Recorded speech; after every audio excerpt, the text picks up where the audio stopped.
Hello, you're back with a single malt review on the 16th of December.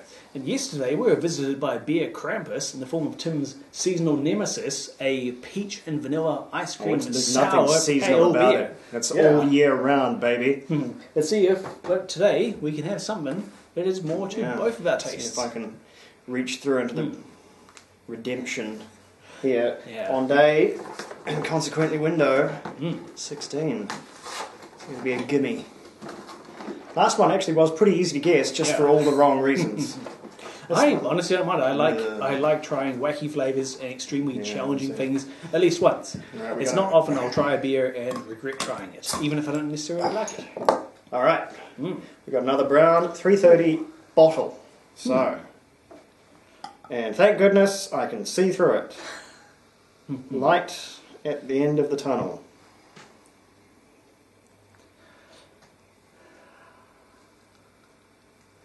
Right, so that's a pretty neutral colour for a beer. That could be any number of things. So we'll have to... Still hoping for a few more dark beers. I know it's not really the season for it, being the height of summer here in the I think we'll get one or Isles, two more. One or two more. We shall hope. Maybe like some of those advent calendars where they save the biggest best for last. So, this one, immediately a little bit less crazy than the last couple of ones. Pretty citrusy, I'd say. Yeah, it's a fairly benign nose. No, something's going on. Oh, What's going on there? that's like... If anything, it's reminding me of the Baltica Russian lager-esque beer we tried recently. This isn't very nice, is it? Something's a bit... Something ricey or potatoey, like they've used some substitute sugar. Is there... What is happening? Is it even... No, it's not mushroomy. It's something a little bit umami in an odd kind of way. It tastes to me, and I don't know if this is worth making a call over, it tastes to me like a gluten-free beer. It tastes like something that they've completely replaced the malt with. Or maybe like one of the... what was it? Walnuts or something? Chestnuts. Chestnuts. I think they've stopped doing that because it was an appalling practice and it made absolutely disgusting beer. But maybe this is a low-carb beer then.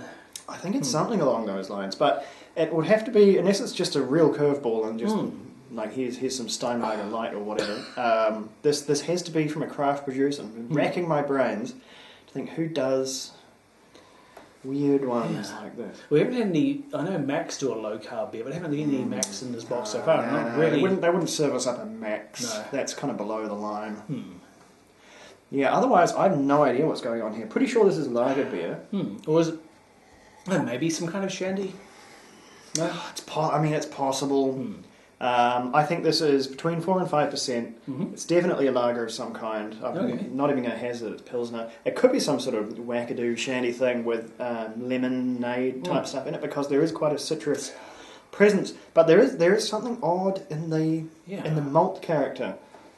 Well, shall we break the suspense? Unless it's like a McLeod's longboarder that's somehow gone bad along the way. I don't know. That's all I can think of to whom makes it. So yeah, let's check it. Check it out. Yeah, it's certainly something I've never tried before. No, it's not a McLeod's. Oh, it's an Emporium. Oh, it's a wheat. No wonder it tasted strange. It's a straight wheat. Get to the chopper. So this one, 4.2%. Traditional wheat beer with coriander and a selection of summer fruits. So we were hovering around the answer. We were just trying to think. We were thinking too hard about this one. This one actually is... We were being a bit unfair on this one. Knowing this is a wheat, I think it was just so clear it fooled me. Sorry, I'm having mad flashbacks. Can I see the list of what we tried on previous days? Because I'm... the master list today. Yeah. But no, we have not had an Emporium get to the chopper. This one, I think this one actually did pretty well at the awards last year. This is a very, very rare example of a straight traditional wheat, which is why, in hindsight, we were probably being a bit unfair because, wait, if I just work a bit of bottle magic here. I'm so used to wheat beers being... And there's the wheat beer. Right. There it is. That tasty sediment. Yeah. I better. So we were only tasting half of this beer because so much of the character of wheat beers is carried in the yeast. And once it settles out like that, it's in the yeast sediment. And unless you mix up your bottle, you don't get that. And that so is actually vastly better. Yeah. That's where all these spices and fruit and such added bits for a Belgian style wheat beer. Usually, so here we are. We were drinking half of the beer. Thank goodness we figured that one out. We gave it a bit of got it to roll on there. The importance of decanting your wheat beer, demonstrated live. Don't let it sit, or it will separate if it's naturally brewed, and then you're not really getting the full experience. Yeah. So Emporium been brewing for about 6 years in Kaikoura, a town fairly close to us here in Christchurch. They are doing good things, and we clearly got off on the wrong foot with this one, but tasting it for what it properly is and getting onto that good, rich, cloudy sediment. I think the most embarrassing thing, I think I wrote the tasting notes for this beer. Oh no, this one doesn't have them on them. It's probably just on the website. Anyway, cheers, Finny.